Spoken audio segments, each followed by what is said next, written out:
So hi, this is Nick Williams, and I am sitting here with Richard Olivier. Hi Richard, how you doing? Good thing. Richard and I have known each other, must be about 20 years now, I think so, since we were nearly in short trousers. Yep.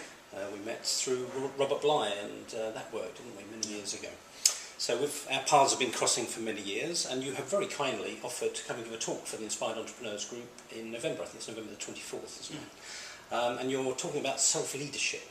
And you're drawing on your artistic, creative background and Shakespeare. So can you give people an idea of what it is that you're going to be talking about? Sure. Yeah, well, we've developed a form over the last 15 years that we call mythodrama. So it's kind of looking at your life as if it was a myth. So particularly as if there were meaning and purpose in it at all times. And we work with several myths, including like Parsifal and stuff, but primarily in the leadership work, we work with the myths of William Shakespeare, who actually I personally believe was one of the great wisdom teachers, not just the greatest dramatist in the English literature. And so essentially we decode the myth, depending what play we're working on, and figure out what themes he is trying to feed through, and then allow people to live through that myth to apply it to their own lives in a nutshell. And the myth that I think would be ideal for your audience is the myth of Henry V, which we call inspirational leadership. And what we see in that particular myth is a young person kind of being partly pushed and partly wanting themselves to kind of step up a gear, to step into leadership.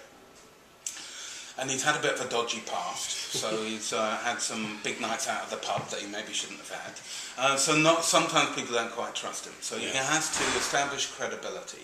And to do that, what Shakespeare shows us is that he has to really figure out a bit more about who he is and what he really wants to do. So what's his sense of purpose? What gets him up in the morning with a smile on his face, apart from remembering the night before? Yeah. So what are his inner drives of motivation? And what we would tend to say is that every leader needs to lead themselves. Really, so self-leadership first, before you can be a source of inspiration to other people. Yeah. And that basically, if you don't know what inspires you, you won't be able to inspire anyone else. So it all starts inside, the inside-out leadership, if you like. So it starts with him kind of taking his first steps into leadership, finding his sense of purpose, and then from that sense of purpose, which, if you like, is what do I want to do with my life, he then has to create a vision that is both in alignment with his sense of purpose, but also separate from it. Because we argue every individual has their own unique sense of purpose. So if I set my sense of purpose up as a business vision, you couldn't share it. Because it's unique and authentic to you. Yeah. So it's a job to take it one step further out, so other people can see it, that vision, other people can share it.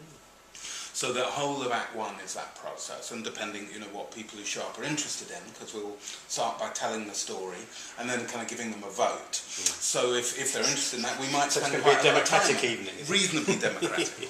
And then in Act 2, we see him figuring out what are the internal resources he needs to bring to the new vision.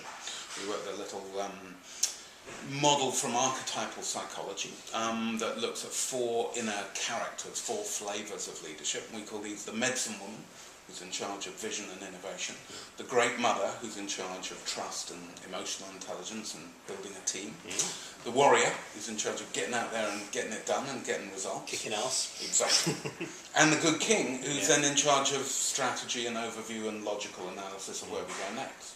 And what we find is that lots of young people starting up, or any age of life, kind of in startup mode, start kind of really needing the medicine woman and the warrior, to kickstart. But then as soon as we kickstart, we actually need more of the great mother and the good king to sustain the success. So that we talk about people needing to expand their repertoire in order to sustain the initial inspired success, or the seeds of inspiration.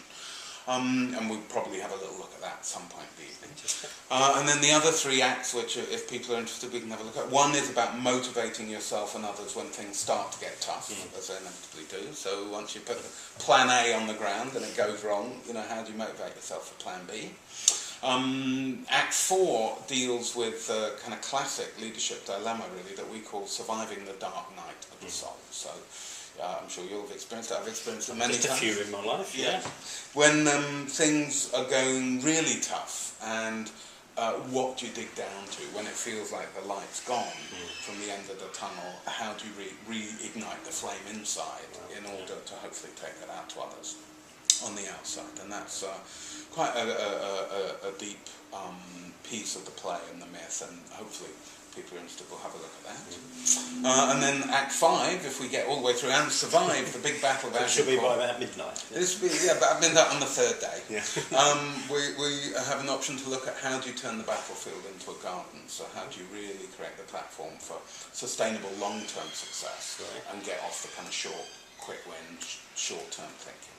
But Act 5, to be fair, in a short event often gets left out because we've got quite enough to deal with the first 4 acts. So what are you expecting people to go away with when they've come and they've experienced this and have looked at it? What do you expect them to actually kind of walk out the door thinking or feeling or acting differently? We hope that they will personally feel inspired. It is an inspirational story. There are some inspirational speeches that tend to leave people with bright eyes and hopefully bushy tails as well. With a greater sense of the journey of leadership, and with perhaps greater self-awareness, what are the different roles I need to play?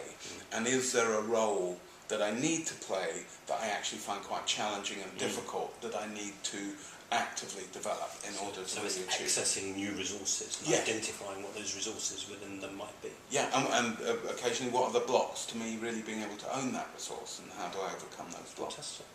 So, hope this sounds inspiring to you. Now, in terms of your credentials and credibility, pretty amazing credentials. Obviously, growing up in the family you grew up with, you've had a lot of experience of creativity, the arts. But your passion is kind of bringing kind of arts and creativity and business together, isn't it?